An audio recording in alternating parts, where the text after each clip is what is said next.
Defender হয়েও বিশ্বকাপে জোড়া গোল, টানা 2 ম্যাচে আর্জেন্টিনার উইনিং গোল। অথচ নকআউটে 6 বিশ্বকাপ খেলে পেনাল্টি ছাড়া এক গোলও নেই ক্রিস্টিয়ানো রোনালদোর। এই রোনালদোকেই তার ভক্তরা তুলনা করেন লিওনেল মেসির সঙ্গে, তার চেয়েও রাখেন উপরে। অথচ নকআউটে রোমেরোর গোল স্কোরিং এর লেভেলই নেই রোনালদোর। ডিফেন্ডার হয়েও রোনালদোর চেয়ে রোমেরোর বেশি গোল নিয়ে থাকছে প্রতিবেদনে। অন্য আসরের চেয়ে বিশ্বকাপে লড়াইটা বেশি থাকে, সেই লড়াইটা নকআউটে বেড়ে যায় আরও। বিশ্বকাপের নকআউট মানেই স্নায়ুচাপ, কঠিন প্রতিপক্ষের সাথে জমজমাট লড়াই। আর এই মঞ্চে একজন ডিফেন্ডার হয়ে যদি টানা 2 ম্যাচে জয়ের গোল করেন, তাহলে সেটি নিঃসন্দেহে অসাধারণ কীর্তি। আর সেই ডিফেন্ডারের নাম আর্জেন্টিনার ক্রিস্টিয়ান রোমেরো।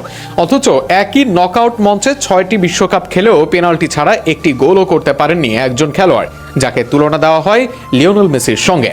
তিনি পর্তুগালের স্ট্রাইকার ক্রিস্টিয়ানো রোনালদো। হ্যাঁ, পরিসংখ্যানটা এমনই। একজন সেন্টার ব্যাক যার মূল দায়িত্ব প্রতিপক্ষের আক্রমণ ঠেকানো, তিনি বিশ্বকাপের নকআউটে ইতোমধ্যেই 2টি গোল করে ফেলেছেন।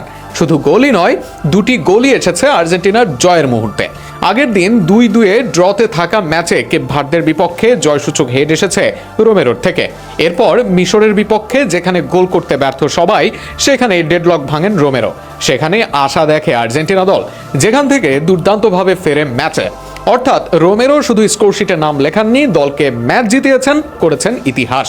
অন্যদিকে রোনালদোকে নিয়ে বছরের পর বছর big game player, knockout king কিংবা সবচেয়ে বড় ম্যাচের নায়ক, এমন কত গল্পই না শোনা গেছে। কিন্তু বিশ্বকাপের নকআউটের বাস্তবতা ভিন্ন কথা বলে। 6টি বিশ্বকাপ খেলেও ওপেন প্লে কিংবা ফ্রি কিক থেকে একটি গোলও নেই তার। নকআউটে তার একমাত্র গোলটি এসেছে নিজের 6ষ্ঠ বিশ্বকাপে। ক্রোয়েশিয়ার বিপক্ষে সেই গোলটাও এসেছে পেনাল্টি স্পট থেকে। এখানেই প্রশ্ন ওঠে, তাহলে এতদিন ধরে যে দাবি করা হয় রোনালদো নাকি বিশ্বকাপে মেসির সমকক্ষ কিংবা তার চেয়ে বড়, সেই দাবির ভিত্তি কোথায়?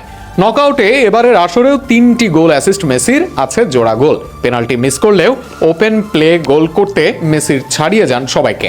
এর আগে মেসি বিশ্বকাপের নকআউটে অসংখ্য গুরুত্বপূর্ণ গোল ও অ্যাসিস্ট করেছেন। ফাইনাল, সেমিফাইনাল, কোয়ার্টার ফাইনাল, প্রতিটি বড় মঞ্চেই তিনি নিজের ছাপ রেখেছেন। আর সেখানে রোনালদোর নকআউট রেকর্ড বারবার হতাশ করেছে সবাইকে। সবচেয়ে মজার বিষয় হলো, রোমেরো একজন ডিফেন্ডার হয়েও এখন বিশ্বকাপের নকআউটে পেনাল্টি ছাড়া গোলের হিসেবে রোনালদোর চেয়ে এগিয়ে। যে খেলোয়াড়ের প্রধান কাজ প্রতিপক্ষকে গোল করতে না দেওয়া, সেই খেলোয়াড়ই গোলের দিক থেকে এগিয়ে থাকবেন একজন কিংবদন্তি স্ট্রাইকারের চেয়ে। এর চেয়ে বড় বিদ্রুপ আর কি বা হতে পারে? রোনালদোকে সেরার দাবি তাই এখন এই বিদ্রুপের মতোই। রোনালদো ভক্তদের নিজেকে সান্ত্বনা দেওয়া ছাড়া এই দাবি যে মোটেও যৌক্তিকতার ধারে না, পরিসংখ্যান যেন সেটিকেই পরিষ্কার করে দিয়েছে এবার।